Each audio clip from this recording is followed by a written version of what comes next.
Iran और Israel के बीच जो जंग जारी है, हिंदुस्तान में प्रोटेस्ट हो रहे हैं, ईरान में हालात जो हैं वो बद से बदतर हैं।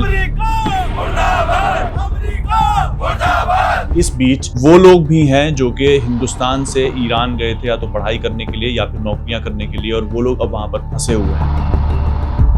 कब आखिरी बात हो पाई थी अपनी? मेरी बच्ची से तो नॉर्मल स्टेज पर हुई थी कई रोज पहले, जब ये कुछ नहीं था। उसके बाद नेट सब इंटरनेट बंद है और मेरी आज तक अपनी बच्ची से एक बार भी बात नहीं। एक बार आप फोन करके देखिए अगर फोन लगता है कि कभी मिलता है कभी नहीं मिलता। 2 ईयर से वो तेहरान में है, मैं यहाँ अकेली हूँ, बच्ची वहाँ अकेली है, फादर उनके दुबई हैं। घर के बाहर नींद भी नहीं आती, मुझे भी नहीं आती। परेशान है हम चीज से कि बच्चों को वहाँ खाने के लिए भी मिल रहा है या नहीं मिल रहा है। दुआ करें कि जल्दी से जंग बंद हो जाए, बच्चे सेफ वापस आ जाए। ये अचानक से एक रात में सब हो गया। जंग तो कहीं भी नहीं होनी चाहिए, जंग तो गलत है ना। सभी वाकिफ हैं इस चीज से कि तेहरान का क्या हाल है, और मेरी बच्ची बहुत करीब है एयरपोर्ट से भी, और ये जहाँ सब हो रहा है। बताते हैं वो क्या रोज मिसाइलें गिरती हैं, वीडियो भी भेजती हैं, बताती हैं बेटी बता रही। हम तो चाहते ही नहीं कि जंगे हों या जंग जिहाद, ये इससे कोई बेनिफिट्स ही नहीं है किसी को। पीएम मोदी साहब जल्दी से जल्दी स्टैंड लें और महफूज तरीके से स्टैंड लें। ईरान और इजराइल के बीच जो जंग जारी है, जिसको अभी 3 दिन बीत चुके हैं, लगातार आप खबरें सुन रहे होंगे कि हिंदुस्तान में प्रोटेस्ट हो रहे हैं, ईरान में हालात जो हैं वो बद से बदतर हैं। लेकिन इस बीच वो लोग भी हैं जो कि हिंदुस्तान से ईरान गए थे या तो पढ़ाई करने के लिए या फिर नौकरियां करने के लिए, और वो लोग अब वहाँ पर फंसे हुए हैं। आंकड़े कहते हैं कि 1200 की तादाद है जो कि वहाँ पर छात्र हैं, वहाँ फंसे हैं। कई सारे कश्मीरी छात्र भी हैं, लेकिन कई लोग दिल्ली के भी हैं। हम इस वक्त दिल्ली के एक इलाके में मौजूद हैं, हमारे साथ हुस्ना खान हैं। इनकी 2 बेटियां ईरान में पढ़ती हैं और अब उनसे वो राब्ता कायम करने में उनको दिक्कत आ रही है, और वो अभी तक कब वह वापस कैसे आएंगी, हालात कैसे सुधरेंगे, ये कोई जो क्लैरिटी है वो यहाँ पेरेंट्स के पास नहीं है। तो इनसे बात करेंगे। मैम, क्या नाम है आपका? मेरा नाम हुस्ना है जी। और आपकी जो बच्चियां हैं वहाँ पर रह रही हैं, कब से रह रही हैं, थोड़ा बताइए। मेरी बेटी 4 साल से रहती है और जो मेरे नीचे है उनकी 2 साल से रहती है। तो और क्या पढ़ाई करने गए थे वो MBBS करने।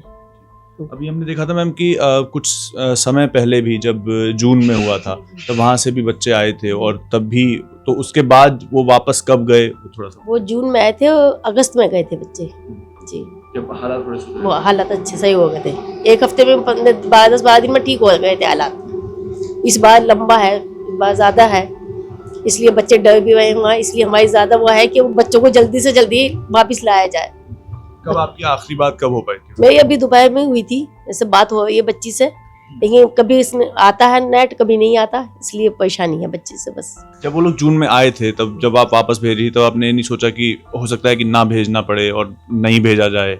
नहीं, हालात अच्छे हो गए थे, सब कुछ सही था। तो फिर बच्चे की पढ़ाई भी तो थी ना अगले साल की, 3 साल 4 साल हो चुके थे उसको, आखिरी साल था। ये सोच के हमने फिर उसे वापस भेजा।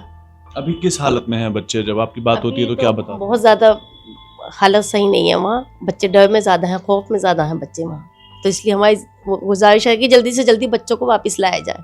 और क्या उधर हालात हैं? क्या उनको वो बताते हैं कि बमबारी की आवाज़ें आ रही हैं? बताते हैं वो क्या रोज मिसाइलें गिरती हैं, वीडियो भी भेजती हैं, बताती हैं बेटी बता रही। किस शहर में हो? वो उर्मिया में जी। वो तेहरान में नहीं है? तेहरान में तो पूरी तरह से इंटरनेट बंद है, लेकिन उर्मिया में? जो नीचे है उनकी बेटी तेहरान में है। मैं अगर ये पूछूं आपसे कि आपने क्यों चुना कि ईरान में भेजना चाहिए?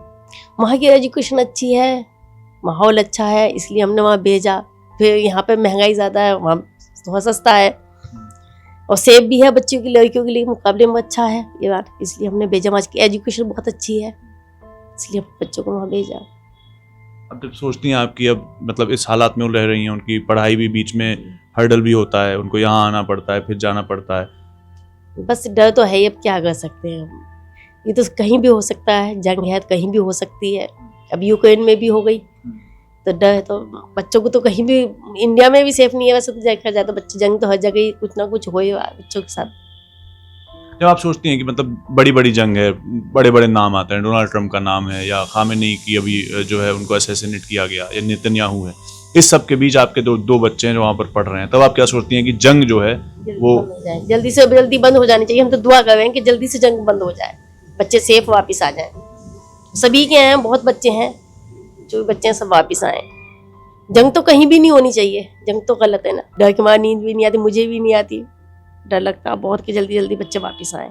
क्या बात होती है बच्चों से आपकी जब आप बात करते हैं? वो तो कहती है मम्मी टेंशन मत लो आप, मैं सही हूँ, वो बताएगी भी नहीं अगर कोई परेशानी होगी बच्ची।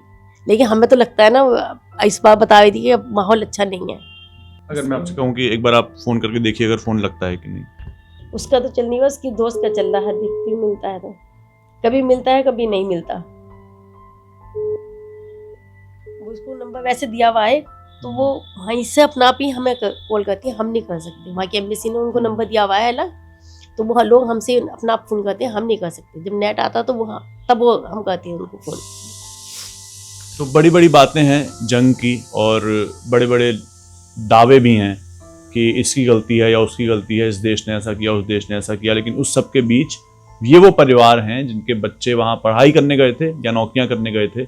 हुस्ना जी की बेटी पढ़ाई करने वहाँ पर गई है, MBBS करती है, डॉक्टर बनेगी, उसका आखिरी साल है। लेकिन अब जो जंग के जो हालात होते हैं उसका जो रियल इम्पैक्ट है वो ग्राउंड पर ईरान से कई हज़ार किलोमीटर दूर हिंदुस्तान में दिल्ली में उसका असर इस तरीके से देखने को हमको मिलता है। क्या नाम है आपका? मेरा नाम अंजुम इकबाल। और आपकी जो बच्ची है वो कहाँ पर है? सुगरा हसन नाम है। 2 ईयर से वो तेहरान में है। अब यही बस सिलसिला अचानक हो गया। ये बच्ची को भेजना पड़ा क्योंकि एग्ज़ाम थे बच्चों के, और सिचुएशन ठीक भी थी अब तक, फिर कि कितने मंथ गुजर गए थे। ये अचानक से एक रात में सब हो गया। अब ये ऐसा हो गया कि हम लोग इतने खौफज़दा हैं कि आप खुद समझ सकते हैं, सभी वाकिफ़ हैं इस चीज़ से कि तेहरान का क्या हाल है। और मेरी बच्ची बहुत करीब है एयरपोर्ट से भी, और ये जहाँ सब हो रहा है। तो मैं तो बहुत ही, मेरी जो है रिक्वेस्ट है PM मोदी जी से भी और सभी से जो भी हैं कि जल्दी से जल्दी स्टैंड लिया जाए, वक्त ना लगाया जाए और बहुत ही महफूज तरीके से हमारे बच्चों को हम तक पहुंचाया जाए। आपकी कब आखिरी बात हो पाई थी अपनी बच्ची? मेरी बच्ची से तो नॉर्मल स्टेज पर हुई थी कई रोज़ पहले, जब ये कुछ नहीं था। उसके बाद नेट सब इंटरनेट बंद है और मेरी आज तक अपनी बच्ची से एक बार भी बात नहीं हुई। उनके फादर दुबई हैं, मैं यहाँ अकेली हूँ, बच्ची वहाँ अकेली है, फादर उनके दुबई हैं। फादर से उनकी हुई है 2-3 मिनट की बात। हम लोग यहाँ से कोई कांटेक्ट नहीं कर सकते, बट यह है कि बच्ची हमसे 1 टाइम ही हो पाई है अभी तक। तो जो बात हुई थी तो उन्होंने क्या बताया था और क्या हालात? बस उन्होंने यही बताया था कि उन्हें वो डॉम में बंद हैं, अपने बाहर जाने नहीं दिया जा रहा है। अब यह है कि ग्रॉसरी वगैरह, हॉस्टल इतने शॉर्ट होते हैं कि बेड के अलावा बहुत कम स्पेस दिया जाता है बच्चों को। कहाँ से वो ग्रॉसरी इकट्ठा रख सकते हैं अंदर। हमें हर चीज़ की परेशान है हम चीज़ से कि बच्चों को वहाँ खाने के लिए भी मिल रहा है या नहीं मिल रहा है।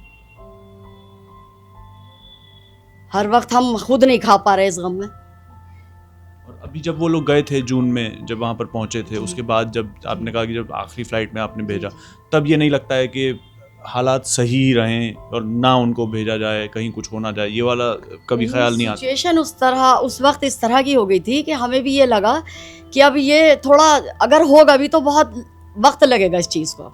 हमें ये नहीं पता था कि इतनी जल्दी फिर ये सब ऐसा हो जाएगा, और ये तो अचानक से हुआ। हम सभी वाकिफ़ हैं इस चीज़ से। तो जी, उस वक्त हमने बच्चों को यही सोच के भेजा कि एग्ज़ामिनेशन जैसी चीज़ थी, एग्ज़ाम थे बच्चों के, वो क्लियर कराना भी ज़रूरी था। और फिर बच्चों का 2 ईयर का लॉस हो जाता। अभी भी हमारा तो यह है कि अब आगे के लिए ये सोच रहे हैं कि इनसे इस तरह से बात की जाए यूनिवर्सिटी से कि कहीं और इनकी कोई ब्रांचेज़ हैं या कुछ भी हैं तो वहाँ हमारे बच्चों को शिफ्ट कर दिया जाए, या फिर ऑनलाइन के क्लासेस और एग्ज़ामिनेशन लिए जाएं। अब कुछ तो आगे के लिए, अब हम बहुत डर गए हैं बाप। जब सिचुएशन ऐसी नहीं थी जितनी अब है, अब तो हर पल बिगड़ रही है और आउट ऑफ कंट्रोल हो चुका है सब कुछ, तो डरना भी बनता है हम लोगों का। अब यही था कि बच्चों की ख्वाहिश थी, अब टाइम के लॉस की वजह से हमने वहाँ भेजा बच्ची को। हमारा मेन पर्पज़ ये था कि टाइमिंग जो है यहाँ नीट में और उसमें बहुत लॉस बच्चों की एज का बढ़ जाती है, तो सही एज पर उनके सही यूटिलाइज हो सके, उनकी एज, बच्चे सही टाइम पर सही कुछ कर सकें, इसलिए हमारा रीज़न था वहाँ भेजने का। अब जब वो आपको लगता है कि जब वो वापस आएंगी तब आप कभी ये सोचती हैं कि अब इस बार नहीं वापस भेजेंगे?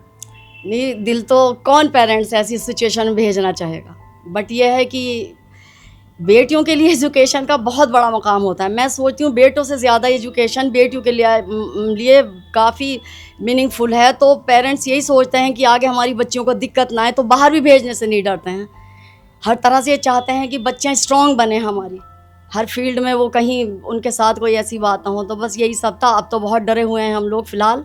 आगे सिचुएशन रहेगी। और जंग तो किसी चीज़ का सोल्यूशन है ही नहीं। ये तो हम तो चाहते ही नहीं कि जंगें हों या जंग जिहाद, ये इससे कोई बेनिफिट्स ही नहीं है किसी को भी, किसी कंट्री को बेनिफिट्स नहीं है। कोई जुड़ नहीं सकता, ये सिर्फ तोड़ सकता है।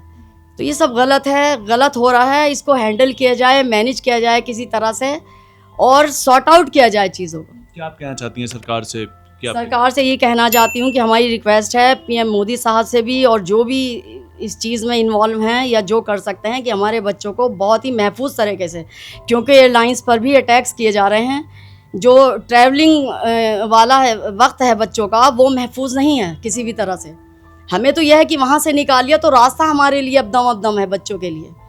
बहुत हम लोग टेंस हैं, बहुत परेशान हैं, हम लोग खा पी नहीं पा रहे, सो नहीं पा रहे सुकून से।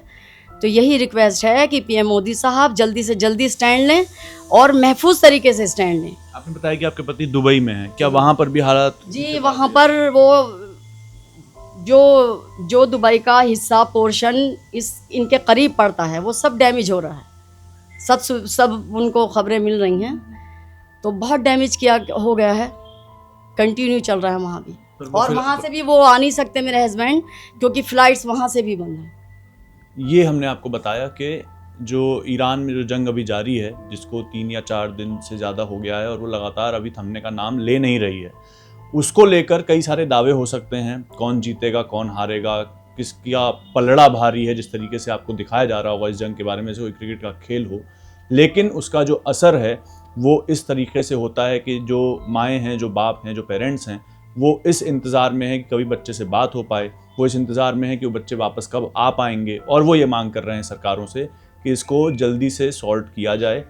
बाकी तमाम खबरों के लिए इस पूरे कॉन्फ्लिक्ट पे आपको खबरगांव पर सारी खबरें मिल रही हैं। देखते रहिए खबरगांव। शुक्रिया।